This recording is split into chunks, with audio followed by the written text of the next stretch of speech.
Hello friends, তো আজ আবার আমি আপনাদের সামনে চলে এসেছি নতুন একটা রেসিপি নিয়ে আপনাদের জন্য। তো আজ আমি বানাবো বাঁধাকপির ঘন্ট, যেটা একদম অনুষ্ঠান বাড়ির মতন একদম ঠিক সেই টেস্টি হবে। অনুষ্ঠান বাড়ির মতনই একদম টেস্ট হবে। তো আপনারা দেখতে থাকুন। এটাকে আমি এখন কেটে নেব। তো দেখো বন্ধুরা, আমি কিন্তু বাঁধাকপিটাকে কেটে নিয়েছি একদম এরকম করে ঝিরিঝিরি করে, আর কেটে আমি এটাকে ভালো করে ধুয়ে নিয়েছি। এবার আমি দেখো এখানে কিন্তু একটা আর একটা আলুর হাফ মানে দেড়খানা আলু নিয়ে নিয়েছি এরকম সাইজের কেটে। আর দেখতেই পাচ্ছ আমি ছটা কাঁচা লঙ্কা নিয়ে নিয়েছি।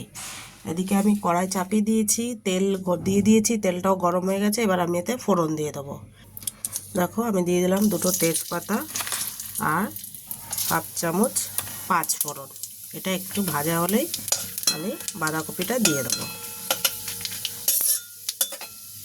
তো দেখতেই পাচ্ছ আমার পাঁচ ফোড়নটা কিন্তু ভাজা হয়ে গেছে। এবার আমি এতে আলুটা দিয়ে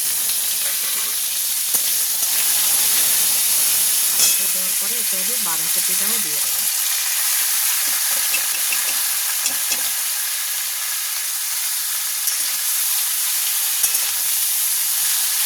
একটু স্কিপ করবে না কিন্তু, তাহলে কিন্তু প্রত্যেকটা মশলা যা যা দেবো সব তোমরা দেখতে মিক্স করে যাবে। একদম খুবই সাদা সিম্পল, কিন্তু তবুও আপনারা যদি না দেখেন মিক্স করে যাবেন। এবার আমি এতে মশলাগুলো দিয়ে দেবো। যেমন ধরো লবণটা তোমরা তোমাদের স্বাদ অনুযায়ী দিয়ে দেবে। দিয়ে দেবো হলুদ,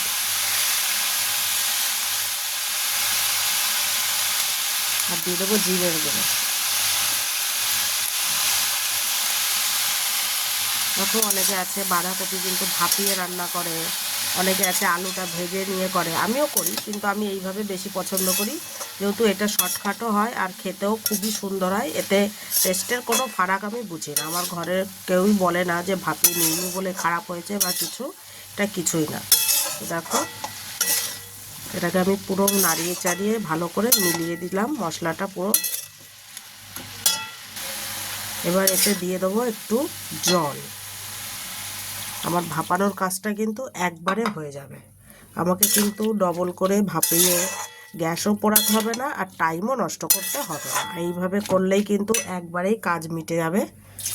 এই জলটাকে শুকিয়ে নিলেই একদম সুন্দর হয়ে যাবে। তো আমি এবার এটাকে ঢাকা দিয়ে দেবো। এটাকে আলুগুলো সিদ্ধ হওয়া অবধি এটা ঢাকা দিয়ে দেবো।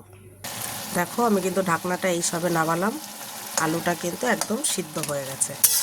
এবার এটাকে এভাবে ঘুটে দিতে হবে খুন্তি দিয়ে।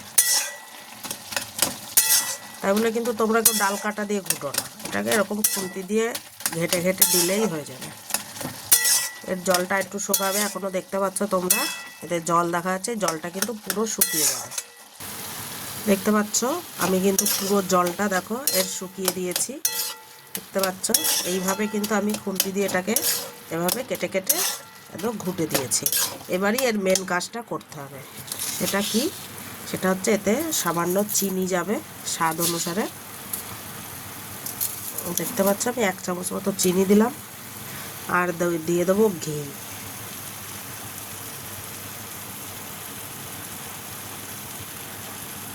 এই ঘিটা দেওয়ার জন্য এর টেস্ট আরও বেশি বেড়ে যাবে। আর দিয়ে দেবো গরম মশলা।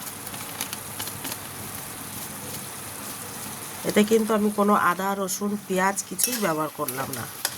দেখো এবার এটাকে আমি এভাবে মিলিয়ে দেবো।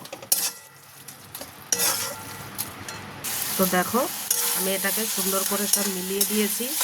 আমি কিন্তু দেখতে পাচ্ছ সব বাঁধাকপিটাকে কিন্তু আমি আগে সিদ্ধও করে নিইনি, আলুটাকেও ভেজে নিইনি, কিন্তু এরকম তোমাদের এটাকে নাড়িয়ে নাড়িয়ে এরকম করে করে এটাকে এভাবে ঘেটে দিতে হবে। ডাল ঘুটনি লাগে না এটা। তো ফাইনালি আমার সব কিছু দেওয়া হয়ে গেছে, আর কিছুই দেওয়ার নেই। তো বন্ধুরা তোমরাও কিন্তু বাড়িতে এইভাবে করে খেয়ে দেখতে পারো। একদম অনুষ্ঠান বাড়ির মতো যদি না হয় আমার কান কেটে দেবো। আর বাড়িতে সবাই খেয়ে বলবে তুমি এটা কোথা থেকে শিখলে বৌমা, সবাইকে বলবে। তো দেখতে পাচ্ছ আর একটু এর ঝোলটা মানে এতে যে রসটা আছে আর একটু শুকিয়ে নেবো, তারপরে আমি নামিয়ে দেবো। তো বন্ধুরা ফাইনালি এটা কিন্তু হয়ে গেছে। দেখো এটা পুরো শুকিয়ে গেছে সুন্দর করে, দেখতে পাচ্ছ সব এক জায়গায় গুটিয়ে যাচ্ছে। তো বুঝে নিতে হবে যে এটা হয়ে গেছে। এবার আমি এটাকে নামিয়ে দেবো। তো দেখো আমি এটাকে কিন্তু নামিয়ে দিয়েছি, দেখতে পাচ্ছ এর রঙটাও সুন্দর এসছে আর এর টেস্টটাও কিন্তু অপূর্ব, সেন্ট বেরোচ্ছে খুবই সুন্দর। এটা খেতে একদম মারাত্মক, যে খাবে সে নাম করবে। তো বন্ধুরা, তোমাদের যদি ভালো লেগে থাকে অবশ্যই এইভাবে বাড়িতে রেসিপিটা বানিয়ে নিজেরা খেয়ে তারপরে আমাকে লাইক, কমেন্ট, শেয়ার আর সাবস্ক্রাইব করতে একদমই ভুলবে না। ভালো থাকো, সুস্থ থাকো আর এইভাবে তোমরা ভালো ভালো রান্না করে খেতে থাকো। Good bye.